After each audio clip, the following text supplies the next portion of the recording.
For this Dollar Tree DIY, we are going to use their tinseled Christmas tree form, pine cones, and your glue gun, some burlap fabric or something to wrap your form with. We are going to make a pine cone Christmas tree. So you'll gather your pine cones.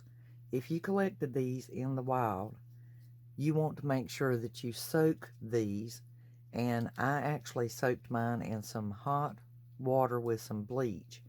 That will close your pine cones back up, and any bugs or earwigs or anything that may be in your pine cones will flee from that position, and most of them will perish. So that way they are clean. Make sure they're good and dry, and at this point, once they're dry and ready to go, you can either go ahead and use them as they are, or you can paint them and do different colors on them, and they're absolutely beautiful. So once your pine cones are prepared, the next thing you want to do is remove the tinsel from off of this form. And if you look around, you'll find where it begins at, and you can just undo it and it will unhook. Is Jennifer Granger Gray, also known as Nana57. She is one of my viewers, and I saw hers, and it's absolutely beautiful, and it inspired me, and I really wanted to do one of my own. I'm going to need to wrap this form in some type of fabric. I have my burlap fabric out here. I purchased this from Walmart. This is in the floral department, and during Christmas a lot of times they will put it with the Christmas decorations. Now the easiest way is I am rolling this out, but we are going to need extra on this. So even though I know that my form is going to fall right in here, I think I want to cut off some extra of this. Now the next thing I want to do, in this area where this thread is, if you pull on that thread that we broke free, and that will create you a seam across there, so you won't have frayed burlap. So if you'll just remove that one little string and pull that out and save that, because that's true jute twine. Now we have this little seam area, and we can cut right through there, and that will keep from fraying your fabric.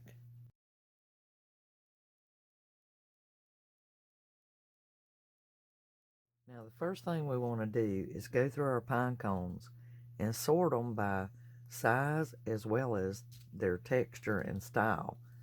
Pine cone Christmas tree runs $49.50.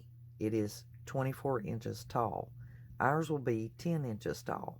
Gather them, make sure that you soak them in some bleach water, and for at least a couple of hours. That way if there's any pests or mites or anything in them, it will abandon the pine cones.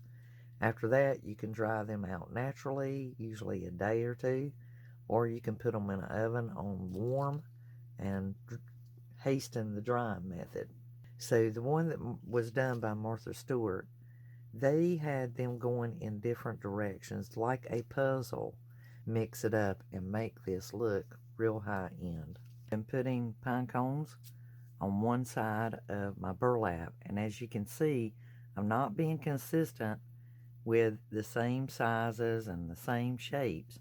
I'm going about it in a high-end fashion, just like the one on Martha Stewart. So, be unique in your design, and don't feel like you have to have them all going in the same direction. Just work it like a puzzle and see what fits where and put it there. And it is heavy, so it's real wood, so it's got some weight to it, and I just think it looks fantastic. Now at this point you have to decide, do you want to leave it just like it is in the color spectrums that you're seeing, or do you wish to paint it or adorn it with fake snow, or whichever you want to do. You might want to stand back, look at it, ponder on it, and see if you want to keep her in this natural state and just decorate her just like she is, or if you really want to add any kind of paint. I just really love all the different variations of color. Now the next thing I want to do is preserve my tree. It's very cold outside, so I can't take it out to clear coat it. So I have us a backup. The Mod Podge Gloss Luster from Dollar Tree, it's really only about, I don't know, maybe a quarter of an inch in this bottle.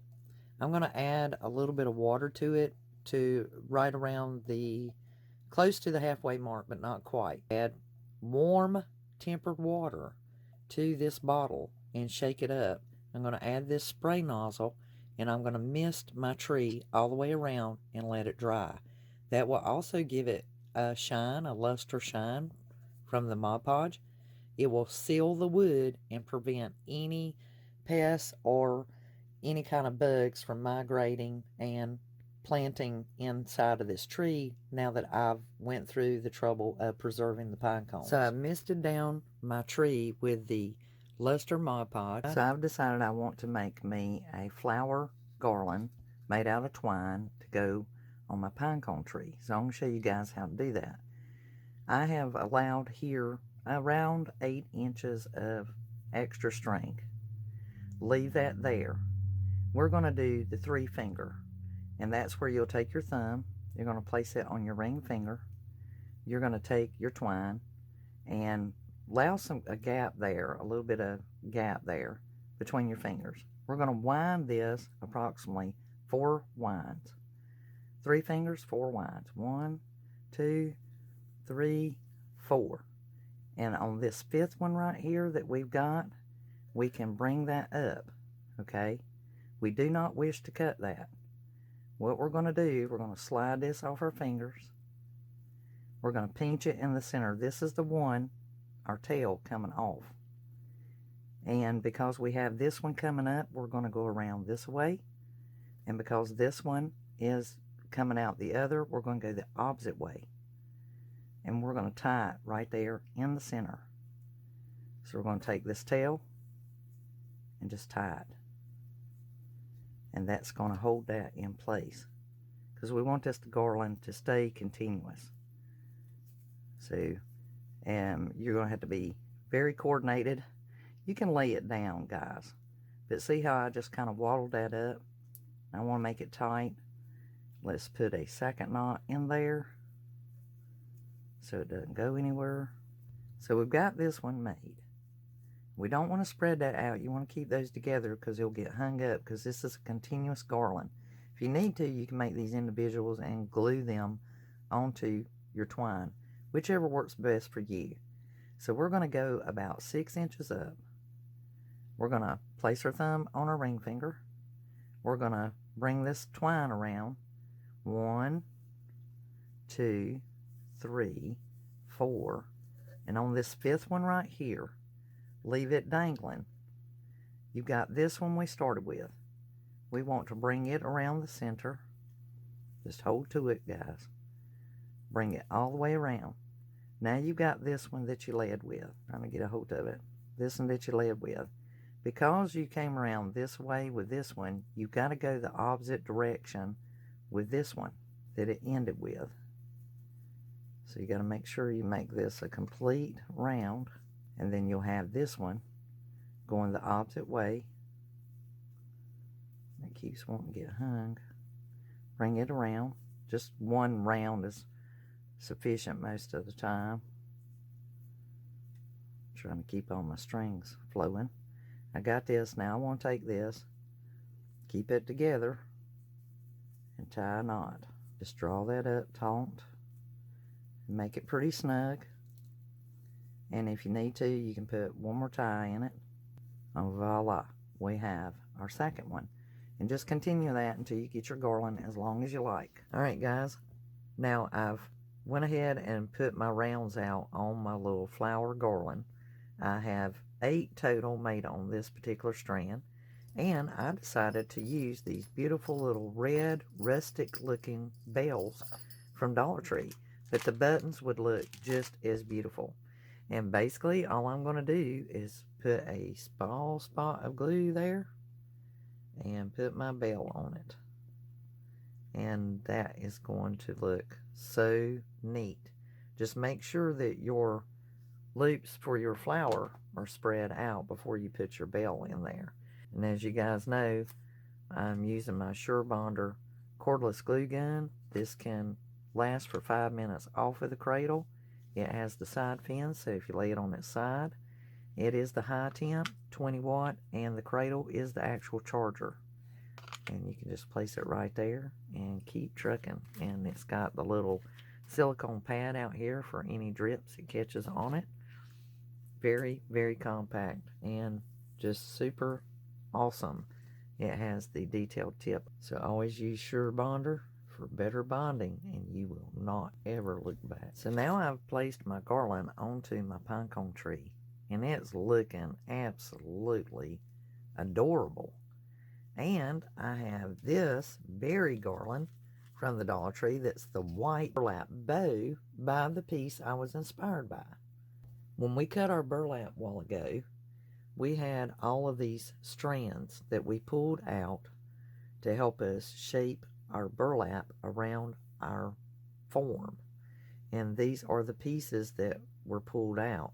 So basically you would just turn it into a bow. You just tie it into a shoestring bow, just like anything else. And